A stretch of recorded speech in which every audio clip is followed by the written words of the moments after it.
Friday morning இன்னைக்கு breakfast and lunch ரெண்டுமே சப்பாத்தி தாங்க.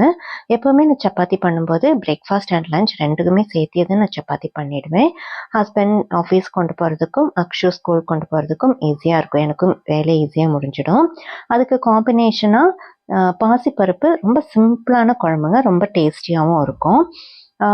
அதுக்கப்புறமா காலையில் எனக்கும் ஹஸ்பண்டுக்கும் டீடாக்ஸ் வாட்டரும் ப்ரிப்பேர் பண்ணியிருக்கேன்.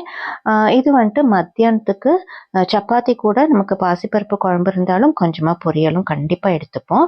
அதுக்காக காராமணி பொரியல் தான் பண்ணியிருக்கேன். நீங்கள் நினைக்கலாம் ரைஸுக்கு தானே நம்ம பொரியல் சேர்த்திப்போ இவங்க என்ன சப்பாத்தி கூட பொரியல் எடுத்துக்கிறாங்கன்னு. ரைஸோ சப்பாத்தியோ தோசையோ எதுவாக இருந்தாலுமே எல்லாத்துக்கூடயும் நம்ம ஃபைபருக்காக கொஞ்சமாக பொரியல் எடுத்துக்கிறது ரொம்பவே நல்லதுங்க. நாங்கள் வந்துட்டு நிறைய பொரியலும் கொஞ்சமாக சப்பாத்தி இல்லாட்டி ரைஸ் அப்படி தான் நம்ம எப்போவுமே சாப்பிட்றது.